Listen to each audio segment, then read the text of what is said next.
थाना गंगोह पुलिस ने 353 ग्राम अवैध स्मैक सहित एक अभियुक्त को किया गिरफ्तार। पुलिस लाइन में प्रेस वार्ता आयोजित।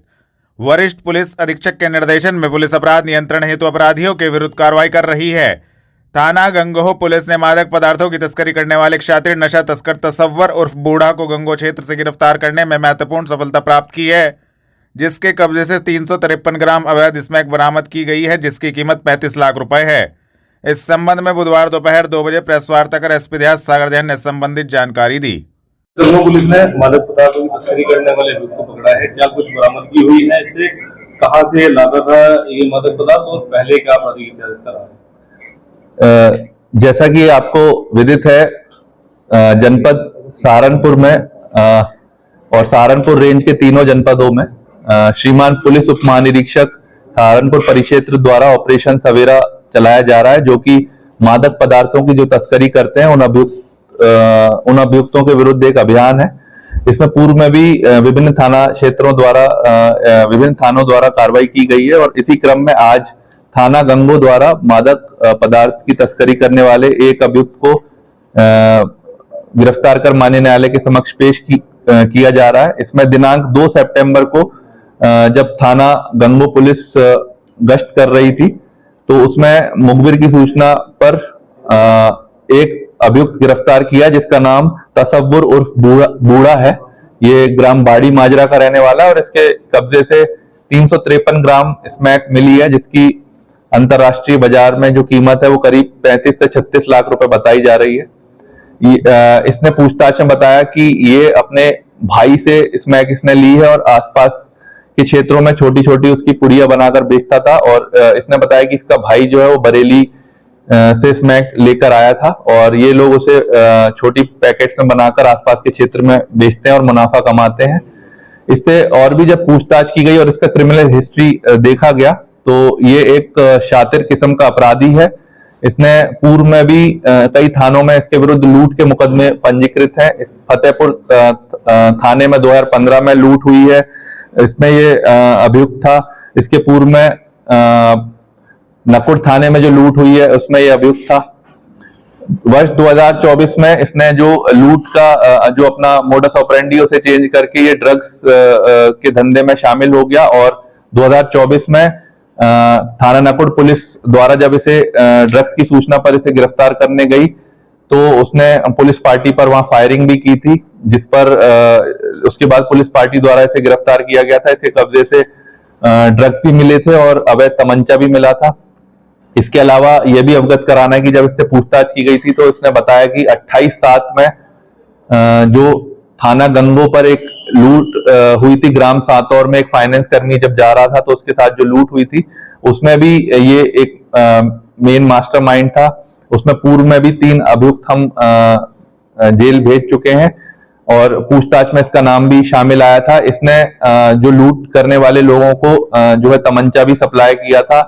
इसने ये बताया था कि गंगोह क्षेत्र में अगर लूट हो जाएगी तो पुलिस जो है उस लूट के काम में व्यस्त हो जाएगी और उसके बाद ये अपना जो है ड्रग्स का धंधा आसानी से कर सकेगा, ऐसा इसने बताया, इसका प्लान था। तो ये पिछले 1 साल से ड्रग्स का मेन किंग पिन है गंगोह क्षेत्र में। आसपास के क्षेत्र में ये जो है ड्रग्स सप्लाई कर रहा है और ये और इसका भाई मिलकर बरेली से लेकर आए थे। इससे भी पूछताछ की है, इंटरोगेशन नोट हमने बनाया है, इसके भाई को भी वांछित किया है और इसमें जो भी आगे चेन जुड़ती जाएगी, फॉरवर्ड और बैकवर्ड लिंकेजेस, उस पर भी काम करेंगे। फिलहाल आज इसे माननीय न्यायालय के समक्ष पेश किया जा रहा है और इसमें विधिक कार्रवाई प्रचलित। नेटवर्क किसने कैसे बनाया हुआ था? कहाँ ये नेटवर्क करने वालों से बिकवा रहा था? किस तरीके से वो लोग बेचते थे? आगे क्या मोबाइल के जरिए होती थी ये बात या?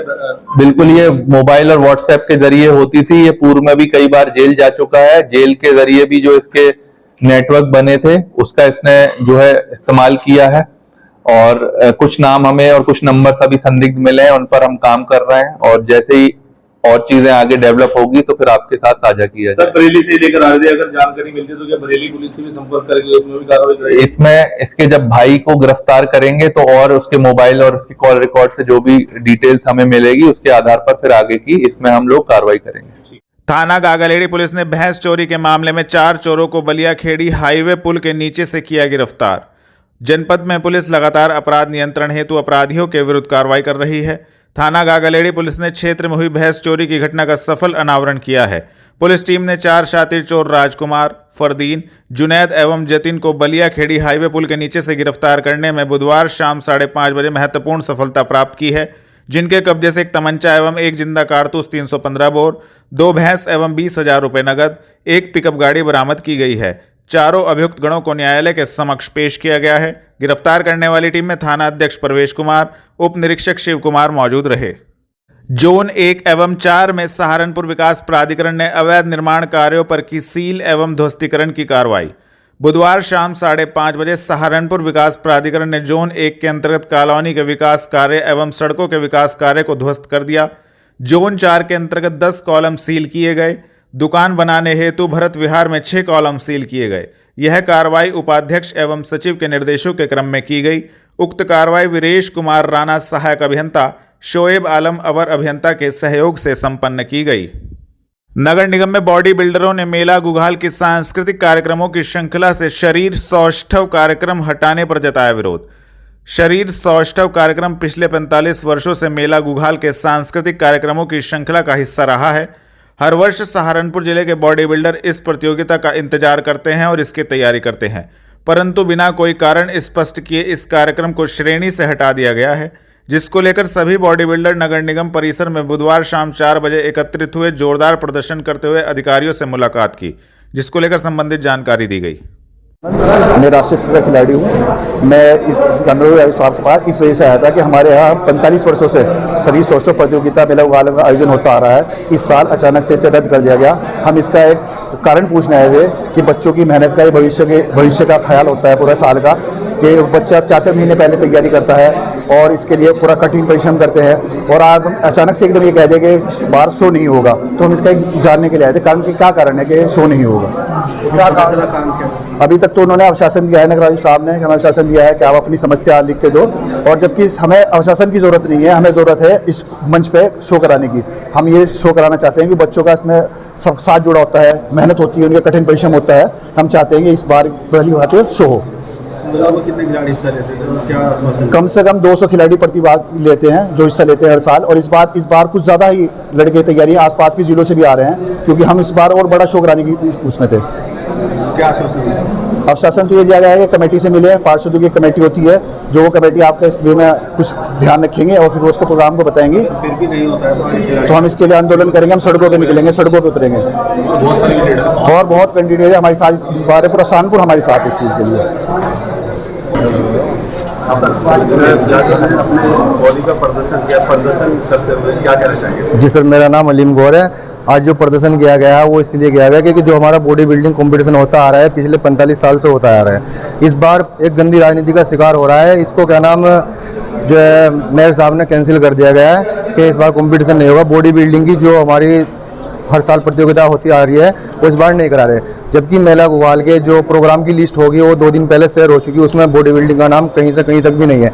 और अगर नहीं कराते तो हम लोगों को सड़कों पर मजबूरन उतरना पड़ेगा। हमारे साथ 500 बंदों की टीम है, सारे बॉडी बिल्डर है, अच्छे राष्ट्रीय स्तर के खिलाड़ी है और स्टेट लेवल के खिलाड़ी है। नशे से बचाना चाहते हैं हम इन सबको, और सबको साथ लेकर चलना चाहते हैं।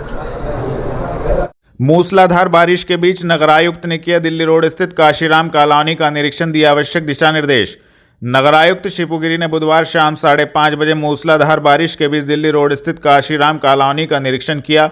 उन्होंने वहां जलभराव देखकर जल निकासी एवं स्थायी समाधान के लिए निर्माण विभाग को नाला निर्माण के निर्देश दिए। उन्होंने जलकल विभाग को पुरानी पाइपलाइनों को चेक कराकर बदलने तथा कॉलोनी में शुद्ध पेयजल के लिए आरओ फिल्टर प्लांट लगाने के भी निर्देश दिए। मूसलाधार बारिश के बीच नगरायुक्त शिपुगिरी, अपर नगरायुक्त मृत्युंजय सहित नगर निगम अधिकारियों की टीम के साथ दिल्ली रोड स्थित काशीराम कॉलोनी पहुंचे। क्षेत्र के प्रमुख समाज सेवी एवं अधिवक्ता विपुल पवार ने जलभराव की स्थिति को दिखाते हुए नगर आयुक्त को बताया कि कॉलोनी से कहीं भी जल निकासी का रास्ता नहीं है। छोटी नालियों में कूड़ा कचरा भर जाने के कारण उनसे भी पानी नहीं निकल पा रहा है। भारी वर्षा के बीच एकत्रित कॉलोनी वासियों ने एक स्वर में जल निकासी का इंतजाम कराने पर जोर दिया। इस पर नगर आयुक्त ने नगर स्वास्थ्य अधिकारी डॉक्टर प्रवीण शाह व क्षेत्रीय सफाई निरीक्षक अमर ज्योति को नालियों की सफाई कराने के निर्देश दिए। चिल्काना पुलिस ने ऑपरेशन सवेरा में 1 एवं आबकारी अधिनियम में 3 अभियुक्तों को क्षेत्र से किया गिरफ्तार। वरिष्ठ पुलिस अधीक्षक के निर्देशन में पुलिस अपराध नियंत्रण हेतु अपराधियों के विरुद्ध कार्रवाई कर रही है। थाना चिलकाना पुलिस ने बुधवार शाम 6:30 बजे 11 ग्राम नाजायज स्मैक सहित अभियुक्त शहजाद उर्फ एजाद उर्फ तोता, आबकारी अधिनियम में फैजान, बबलू एवं इरफान उर्फ फान्ना को चिलकाना क्षेत्र से गिरफ्तार करने में महत्वपूर्ण सफलता प्राप्त की है। संबंधित धाराओं में कार्रवाई करते हुए चारों अभियुक्त गणों को न्यायालय के समक्ष पेश किया गया है। गिरफ्तार करने वाली टीम में उप निरीक्षक अंकित कुमार, कांस्टेबल विष्णु कुमार मौजूद रहे। मानकमऊ रोड स्थित गोगा महाड़ी पर दूसरे दिन भारी बरसात के बीच प्रसाद चढ़ाने पहुंचे श्रद्धालु। गोगा महाड़ी पर 3 दिवसीय मेले का आयोजन हुआ है, जिसमें हरियाणा, पंजाब, राजस्थान एवं पश्चिमी उत्तर प्रदेश के भारी संख्या में श्रद्धालु प्रसाद चढ़ाने पहुंच रहे हैं। गोगा महाड़ी पर दूसरे दिन बुधवार शाम 4 बजे भी भारी बरसात के बीच भारी संख्या में श्रद्धालु प्रसाद चढ़ाने के लिए पहुंचे। बरसात में जहां लोगों का घरों से निकलना दूभर हो रहा है, तो वहीं श्रद्धालुओं में अटूट आस्था देखने को मिल रही है। ये बाबा का एक भव्य स्वागत होकर और भव्य श्रृंगार होकर भारी बरसात के बीच शहर से और देहात से 26 छड़ियाँ यहाँ हमारी स्थल पर शाम आई थी, लेकिन उसके बाद भी बाबा ने पूरी बरसात जो करा रखी है, इसके बीच में बहुत बड़ा सैलाब श्रद्धालुओं का यहाँ हमारी स्थल पर देखने को मिल रहा है। जगह जगह भंडारे, हमारा भी कल दोपहर से अखंड भंडारा 24 घंटे लगातार कल तक चलता रहेगा, वो चल रहा है। और लगभग इसमें 31 कुंटल चावल और 10 कुंटल आटा की पूरियाँ, मटर पनीर हुआ, आपकी दाल हुई, चावल हुए, रोटी हुई, तंदूर की रोटी हुई, कड़ी चावल हुए, हलवा हुआ, इसका हमारा प्रसाद चल रहा है। श्री दुर्गा माड़ी सुधार सभा की तरफ से मैं कहना चाहता हूँ, अध्यक्ष जी मेरे साथ खड़े और साथ ही साथ मेरे साथ छड़ियों के भक्तगण और सदस्य खड़े हैं। मैं नगर निगम को इस मेले में बिल्कुल फेलियर मानता हूँ। नगर निगम की तरफ से कोई भी व्यवस्था नहीं है। उनके अधिकारी सब लगातार बात करते आए, लेकिन बात करने के बाद भी अधिकारी तथ से मछले हुए हमारी बात सुनने को तैयार नहीं है। और जल्दी एक प्रतिनिधिमंडल नगर निगम के खिलाफ लखनऊ मुख्यमंत्री से जाकर मिलेगा और इनकी शिकायत करेगा। इन अधिकारियों को कड़ा जवाब देने का काम करेगी श्री दुर्गा माड़ी सुधार सभा। व्यवस्थाओं को अगर देखा जाए, पहले छड़ियों की केवल नैया वाली छड़ी पे 2 लाइन लगती थी, बिल्कुल हटके लगती थी, है ना। लेकिन अब की बार शासनिक और प्रशासनिक अधिकारियों ने मिलकर पूरी बैरिकेडिंग करा दी मेले में, 80% है ना, रास्ता बिल्कुल ब्लॉक कर दिया। अधिकारियों से कल पूरे दिन बात करने के बाद वो शाम 4 बजे रास्ता खोला गया है। दुर्गा माड़ी सुधार सभा इसका पूर्ण तरीके से विरोध करती है और नगर निगम का जल्दी पुतला फूंक देगा और उनके अधिकारियों को पुतला फूंक देकर काम करेगी। रेलवे रोड स्थित होटल सभागार में भारतीय व्यापार मंडल का शपथ ग्रहण एवं व्यापारी सम्मान समारोह हुआ आयोजित। आपको बता दें, बुधवार शाम 5 बजे भारतीय व्यापार मंडल का शपथ ग्रहण एवं व्यापारी सम्मान समारोह रेलवे रोड स्थित होटल सभागार में आयोजित हुआ। कार्यक्रम में मुख्य अतिथि के रूप में गंगोह विधायक कीरत चौधरी, नगर विधायक राजीव गुंबर पहुंचे, जिनका व्यापारियों ने फूल माला पहनाकर स्वागत एवं सम्मान किया। इस दौरान शपथ ग्रहण एवं व्यापारी सम्मान समारोह आयोजित हुआ, जिसमें सभी व्यापारी उपस्थित रहे। कलेक्ट्रेट सभागार में जिलाधिकारी की अध्यक्षता में DLRC एवं DCC की बैठक संपन्न। जिलाधिकारी मनीष बंसल की अध्यक्षता में कलेक्ट्रेट स्थित सभागार में बुधवार रात्रि 7:30 बजे जिला स्तरीय समीक्षा समिति एवं जिला सलाहकार समिति की बैठक आहूत की गई। जिलाधिकारी ने जनपद के कम CD रेशियो वाले बैंकों पर सख्त नाराजगी व्यक्त करते हुए CD रेशियो बढ़ाने के निर्देश दिए। उन्होंने इंडियन बैंक पर गहरी नाराजगी व्यक्त की। IDBI बैंक द्वारा बेहतर प्रदर्शन न करने पर LDM को संबंधित बैंक के उच्च अधिकारियों को अवगत कराने के निर्देश दिए। मत्स्य विभाग एवं कृषि विभाग को KCC बनाने के लिए कहा, ताकि कृषकों को अधिक से अधिक लाभ मिल सके। उन्होंने कहा कि आगामी बैठक में सभी बैंक CD रेशियो बढ़ाने की कार्य योजना के साथ उपस्थित हों। उन्होंने निर्देशित किया कि बैंक शासकीय योजनाओं में ऋण देने में लापरवाही न बरते। उन्होंने कहा कि सभी बैंक के प्रतिनिधि पूर्ण जानकारी के साथ बैठक में आए। बैंक प्रतिनिधियों को निर्देशित किया गया कि सभी लंबित प्रकरणों को यथाशीघ्र निस्तारित करें तथा सभी बैंक सकारात्मकता से कार्य कर परिणाम देने वाले बने।